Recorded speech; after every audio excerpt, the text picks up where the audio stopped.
Welcome back to Strawberry Inc. Today we're diving into one of Hungary's most chillin' murder cases. It is regarding a farmer. He would commit a series of acts that shocked the nation. His name was Zoltán Szabó, but history reminds him by his nickname, the Monster of Balástya. You want to make it war? Zoltán Szabó was born in 1968 into a family of farmers. I would like to mention before I start that listener discretion is advised. Growing up, he was marked by tragedy.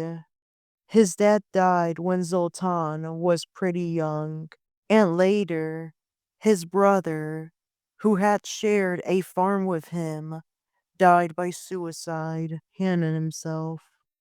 Zoltán completed only 8 grades of elementary school before refusing to continue his education. He grew up isolated, working the land, and living with a growing sense of bitterness, wondering why his father suffered that deadly heart attack. When he grew up, his criminal behavior had already surfaced. He was convicted of raping a 60-year-old woman and was known to be physically abusive toward his partner, who eventually left him because of this violence.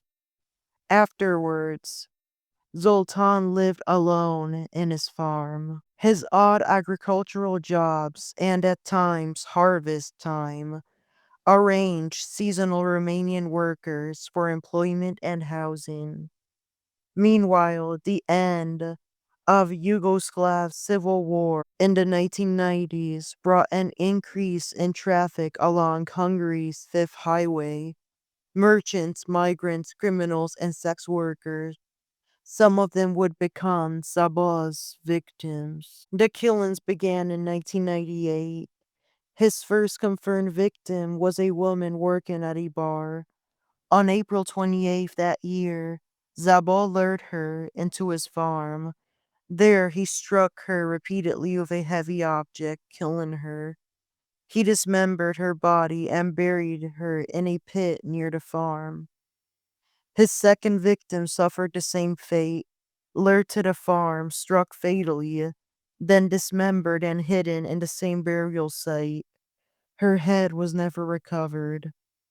In February 2000, he murdered Teresia K., convincing her to join him in a supposed theft. Instead, he strangled her in an orchard, mutilated her body, and set it on fire. The fourth murder would ultimately lead him to getting captured. On August 25th, 2001, Zoltán Szabó persuaded a young cell phone dealer to withdraw 300,000 forints for what she thought was a bulk purchase. Once she arrived at his farm, Szabó strangled her and dumped her body, along with her motorbike, into a water hole.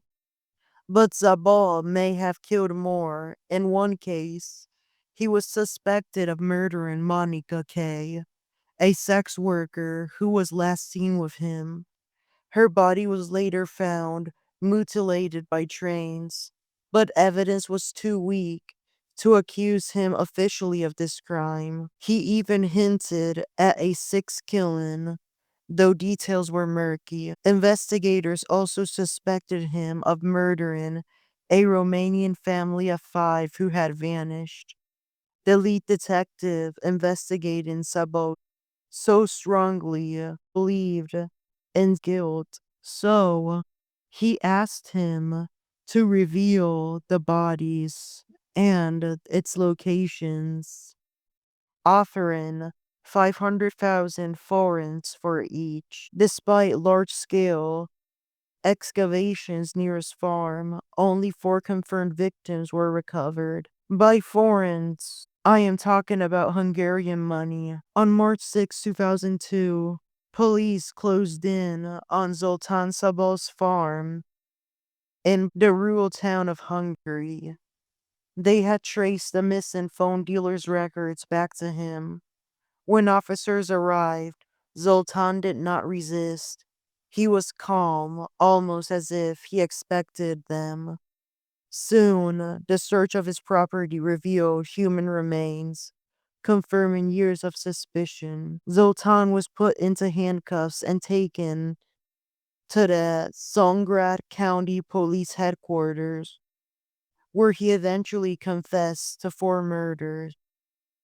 However, he is believed to having killed even more people, but there is insufficient evidence to publicly claim that in the legal system.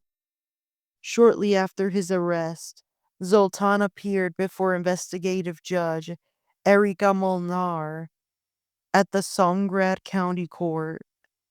She ordered that he be held in a pretrial detention at the Szeged Star Prison. Prosecutor Peter Palt charged him with severe offenses, 4 counts of murder, fraud, and concealment. Defense attorney Andor Balo was appointed to represent him as a public lawyer. At arraignment before Judge Molnar, Szabó pleaded not guilty to all charges. The trial began in November 2003 before Judge Sylvia Coxis and 2 lay judges from the public. For months, they heard testimony, reviewed evidence, and listened to Szabó's strange health admissions. In September 2004, the court delivered its verdict. Szabó was found guilty on all charges except for fraud, which prosecutors had chosen not to pursue. He was immediately sentenced to life imprisonment. Zoltán Szabó appealed to the Szeged Court of Appeals, but the higher court upheld both his conviction and sentence. Therefore, his fate was sealed. Zoltán was transferred to the Sopron Kohida prison in western Hungary. Life behind bars was bleak, but his end came not from time or illness, but by his own hand. On December 5th, 2016, prison staff discovered Zoltán Szabó and his cellmate Hannon in their cell. Both had used bed sheets as ligatures. Forensic examination at the University of Szeged's Institute of Forensic Medicine confirmed death by Hannon.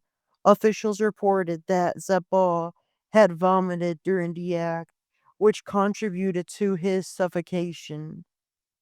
Thus ended the life of the man known as the Balástya Monster, Hungary's most infamous rural serial killer. Therefore, in other words, him and his cellmate committed suicide by hanging themselves in their cell. Thank you for listening to Strawberry Ink.